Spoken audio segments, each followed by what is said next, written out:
And away we go. It is the Nightcap, brought to you by Hail Mary Sports Bar right here on BearcatJournal.com. Go visit our good friends at Hail Mary's. They're in Cheviot. They're on Harrison Avenue. They're right in the Dora District, which means you can go from bar to bar with your drinks, or you just hang out at Hail Mary's, go to another bar, and then come to Hail Mary's, whatever the case may be. Hang out at Hail Mary's. They will get you taken care of. They have a 27 HD TVs. They have a 9-screen video wall, all the games that DirecTV offers, and all the Cincinnati sports will be on the 9-screen video wall. They have a brand new walk-in cooler, brand new draft lines, and, of course, ice-cold Cincy Light that you can get in a 32.8-degree frosted glass. They have food trucks on the weekends and sporadically throughout the week as well. All right, Aaron, let's get this show on the road. A strong edition of the BCJ pod tonight, where Dave and I talked for over an hour about the basketball roster. We talked about the football additions in the spring portal. We talked about the importance of Joe Cotton and Mustafa Cham as high-profile transfer portal additions. So a lot we got to tonight, but there's a couple things we didn't have time to get to on the BCJ pod, and as is always the case, when we don't, we get to them here on the Nightcap. Matt Norlander is where we'll start tonight. We talked last night when we were talking about the transfer portal on this very show about the possibility of something similar to the transfer window or the loan window in European soccer, where you have a player, maybe he doesn't fit on your roster right now, you loan him to another team, they pay you for it, he comes and plays for you for a couple years, and then he comes a year, whatever, then comes back to the original team that had him under contract.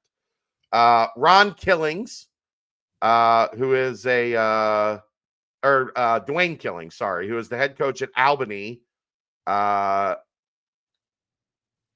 an interview with Norlander where he kind of talked about his willingness to do this, where high major schools wind up with players that aren't prepared to play at that level right away. Instead of sticking around to develop, they now stay for one season, then they transfer if things don't go the way that they thought they would. Now they're on an endless journey around the sport to try to find, a home. Generally, a lot of them, what they will do is they will transfer down a level, play a bunch, and then transfer back up after that. Dwayne Killings' idea, why don't you send them here to me at Albany? I'll hold them on my roster. They'll get playing time here at Albany. And then in a year or two, when they're ready to go back up, essentially the school that sent them to Albany gets the first crack at them in the transfer portal. There would be a lot that would need to be worked out. There was talk about NIL collectives, like, Cincinnati's NIL collective. But we'll use Tyler Betsy as an example. UC signs Tyler Betsy. Tyler Betsy goes to Albany for a year or two, plays heavy minutes, refines his game, and then in a year or two, if he's ready, Cincinnati gets right of first refusal when he goes back into the transfer portal. But Cincinnati's NIL collective would sign him to a deal and then send that money to Albany so that the kid would still get paid from Cincinnati. While that's the part I think, as we get into this conversation, is going to get a little sticky.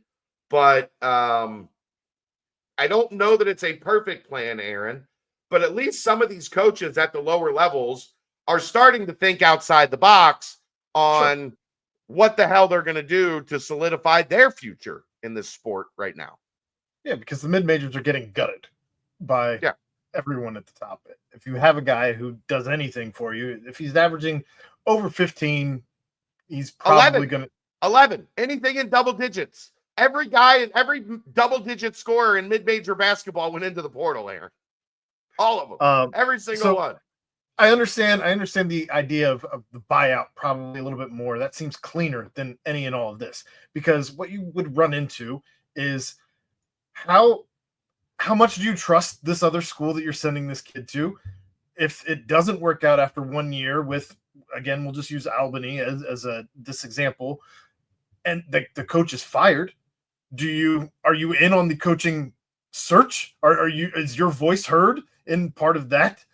Is there money being just transferred regularly? Are you now part of the whole big picture of the University of Cincinnati? Is this now a minor league system essentially of Cincinnati? Like there are many questions I would have in regards to this.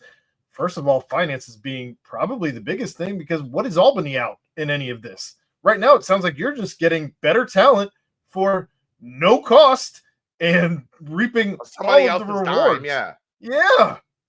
And in this world, Aaron, that we're in right now, where every penny matters in terms of constructing your roster, are you really going to spend $250,000 to get a top 50 high school kid and then go send him to play for Albany for a year or two?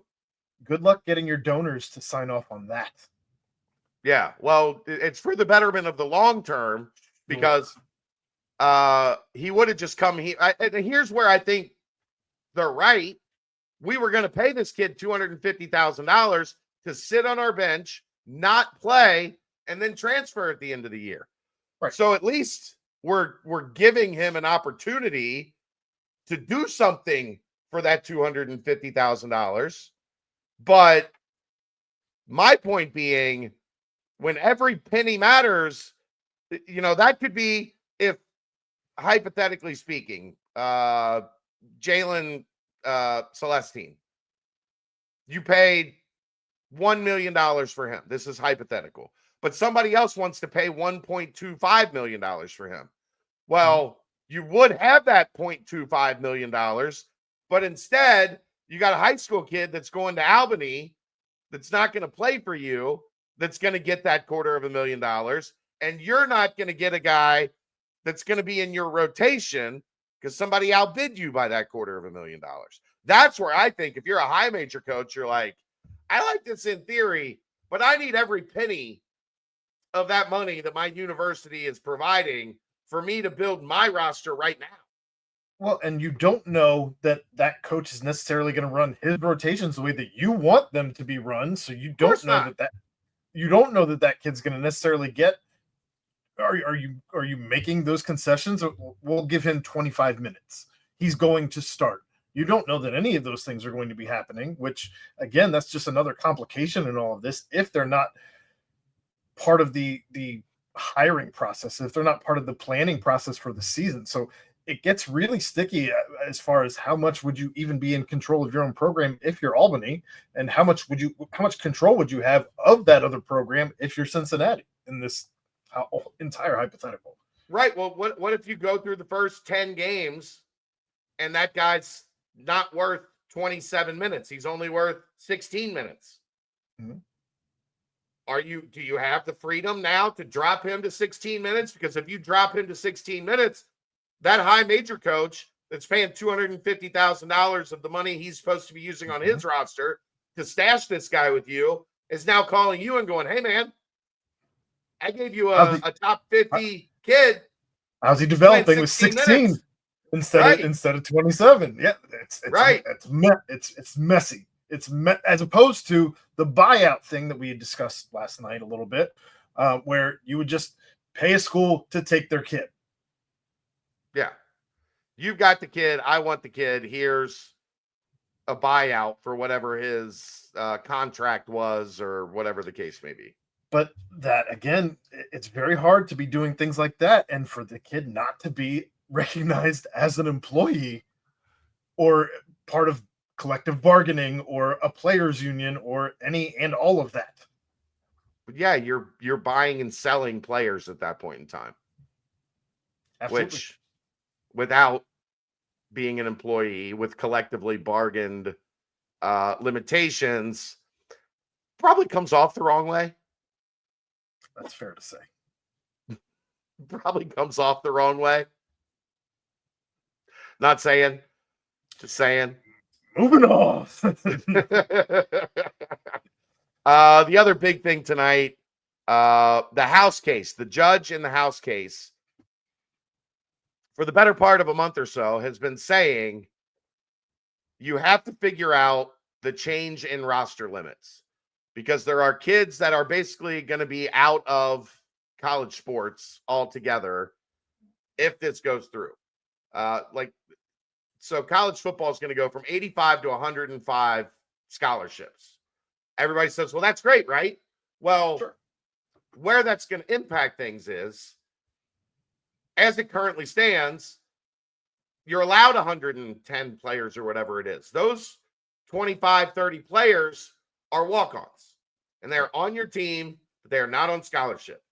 The way this stands, if a school is not willing to just take all of their walk-ons and make them scholarship players, all of those walk-ons are going to be cut out of the ecosystem. So you're going to lose thousands of players that are across the country, on rosters right now across the country. Yeah. And the judge has said multiple times now, you need to figure this out on a way to stagger this so that we're not telling all these kids you're off the team. Sorry, you're out. Because they're not scholarship. They're not good enough to be scholarship players, or else they'd be on scholarship. But they'd just be casualties in all of this for no reason. The judge has made this very clear that if you guys want this settlement to go through, we are going to have to figure this out on how to stagger this process. And the NCAA, in their infinite wisdom, has ignored the judge, has basically said, like when they've come back with counters to other things, like the judge will give them a list of, this is what I don't like, this is what you need to fix. And every time they have ignored this roster limit stipulation and brought it back to the judge, and the judge has said, what about the roster limits? And they go, I don't need to worry about that. We're fine. That's fine. And the judge said, no, it's not fine. And then today she said, tonight, if you want the deal to go through, you're going to have to stagger the changes to the roster limits, or I'm going to shoot it down and you're going to go to court, and it's going to cost you a whole hell of a lot more than the $2.8 billion that's on the table right now. And y'all never win anything in court, by the way. They are starting to win some cases, actually. We're starting to see some of these players that are suing for like a 6-year after. There have been guys in basketball. They've played 30 games a year for like 5 years, and now they're in the transfer portal suing for another year, and the courts are actually denying them, which has shocked me. Sure. But when it comes to this other stuff, they've not won any in court. Why are these people so dumb? The judge over and over has said, fix this. And the NCAA is like, we don't want to. Well, good on the judge for not allowing these players to simply just be collateral damage, because that's literally what they would be. That's all they would be. And granted, like they're not on scholarship, so the university technically doesn't owe them anything. And I get that standpoint to an extent, but they've put in the time, they've put in the blood, sweat, and tears, the same as anybody else on the team. If they hadn't, they would have been kicked off the team, by the way. You saw just this past week, Scott Satterfield took a kid who was a walk-on and gave him a scholarship because of how much he's busted his ass through all of spring. And we see stories like that, not necessarily every year at Cincinnati, but you see stories like that every year, it feels like, across the country in different schools around the country. So there are guys who are, they may have fallen through the cracks in certain places, but they do end up eventually on scholarship. Ryan Royer, I believe, was one of those guys who ended up on scholarship. I just saw this, Aaron. It's from Derek Young, who works for the Kansas State On3 site. Chris Kleiman just had the toughest conversations he could have, like 20 times this week, telling Kansas State players that wanted to remain in Manhattan that they were being cut. Joe Klanderman spoke for the head coach, saying that Kleiman would probably consider it the low point of his career. He did so already, so the kids would have a chance to enter the portal that closes on Friday in order to find another home. And now he's probably seeing reports that it all may have been unnecessary. Can't imagine how frustrating it is to be a coach right now. No direction, little guidance, and an absence of leadership. That puts a nice little bow on all of it, because that's more or less what we've been saying here in this space for the last, it feels like 3 years. Because the NCAA, the judge had told them this cannot happen. This cannot happen. They always put their head in the sand and they dig their heels in just to make sure that head cannot come out of the sand, and they just pretend that nothing's going on. I'd argue that it's not the sand that their head is stuck in. Just saying. That's the nightcap. We'll see you tomorrow night. Brought to you by Hail Mary Sports Bar, right here on BearcatJournal.com. See ya!